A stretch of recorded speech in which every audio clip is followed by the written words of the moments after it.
ஏண்டா படம் பார்க்க வந்தா படம் மட்டும் பாருங்கடா, அதை விட்டுட்டு அந்த இடத்துல வந்துட்டு எதுக்கு எடுத்தாலுமே வந்துட்டு விஜய் விஜய்னு வந்து கத்தின்னு இருக்கீங்க. இந்த வானவில் பிரதர்ஸ்னு வந்திருக்காங்க, சாரி இந்த ரோஸ்டர் பிரதர்ஸ்னு இருக்கானுங்க. அவனுங்க வந்து பாத்தீங்கன்னா எதுக்கு எடுத்தாலும் வந்துட்டு விஜய் தான் வந்து குறை சொல்லிட்டு இருக்கானுங்க. இவனுங்க வந்து ஃபர்ஸ்ட்லாம் வந்துட்டு என்ன வேலையை வந்து தெரிஞ்சுட்டு இருந்தானுங்கன்னா, காலைல போய் வந்து படம் பார்ப்பானுங்க, அந்த படத்துக்கு வந்து பாத்தீங்கன்னா ரிவ்யூ வந்து கொடுப்பானுங்க. அதுக்கப்புறம் வந்து பாத்தீங்கன்னா இவனுங்க வந்து டிஎம்கே ஐடி விங்காவே வந்து செயல்பட ஆரம்பிச்சிட்டானுங்க. அதுல இருந்து விஜய் வந்து உக்காந்தா குத்தம், விஜய் வந்துட்டு வேன்ல ஏறினா குத்தம், விஜய் வந்து அங்க போனா குத்தம், இங்க போனா குத்தம், விஜய் வந்து எது பண்ணாலும் வந்து குத்தம் குத்தம்னு வந்து சொல்லிட்டு இருந்தானுங்க. இவனுங்க வந்து பாத்ரூம் போயிட்டு அங்க ஃப்ளஷ் பண்ணும்போது தண்ணி வரலனா கூட அதுக்கும் வந்து டிவிக்கு எதாண்டா காரணம் அப்படின்ற மாதிரி பேசுவானுங்க போல. நேத்து இந்த இட்லி கடை ப்ரமோஷன்ல வந்து பாத்தீங்கன்னா படம் பார்த்துட்டு அந்த ரிவ்யூ கொடுக்கும்போது அங்க வந்துட்டு வாக்குவாதம் வந்து ஆயிருக்கு. அந்த இடத்துல வந்து பாத்தீங்கன்னா இந்த ரோஸ்டர் பிரதர்ஸ் வந்து ரோஸ்ட் பண்ணி விட்டாரு.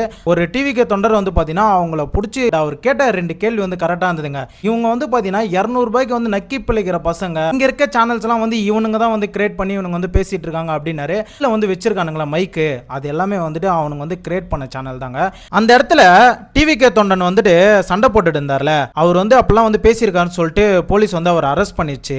ஆனா வந்துட்டு அவர் அப்படி பேசுறதுக்கு தூண்டும் விதமா வந்துட்டு யார் பேசினா, இந்த இடத்துல தான் வந்துட்டு இந்த கரூர் இஷ்யூ பத்தி பேசினா அரெஸ்ட் பண்ணணும்னு வந்து சொல்லியிருக்கல. ஆனா படம் பார்க்க போயிட்டு அந்த ரோஸ்டர் பிரதர்ஸ் தான் படத்துக்கு ரிவ்யூ கொடுக்காம எதுக்காக அரசியல் வந்து பேசினாங்க. டிவிகே பத்தி பேசினா அந்த இடத்துல தொண்டர்கள் வந்துட்டு தூண்டும் விதமாக சில பேர் வந்து பேசதானே செய்வாங்க. அவங்க தூண்டுதனால தானே இவர் வந்து சண்டை போட்டாரு. அப்ப யாரை வந்து அரெஸ்ட் பண்ணணும்? அவர் பேசுனது தப்பு தான், அதுக்கு வந்து என்ன பண்ணணும், தூண்டவங்களையும் வந்து அரெஸ்ட் பண்ணணும், அவங்க பேசணுங்களே அரெஸ்ட் பண்ணணும். ஆனா இந்த இடத்துல வந்துட்டு அந்த சண்டை போட்டவரை மட்டும் தான் அரெஸ்ட் பண்ணிருக்காங்க. இந்த தூண்டும் விதமா இந்த ரோஸ்டர் பிரதர்ஸ் வந்து பேசினாங்க பாத்தீங்களா, அவங்க வந்து அரெஸ்ட் பண்ணவே இல்லை. எதுக்காக? உங்களுக்கு சப்போர்ட் பண்ணதுக்காகவா?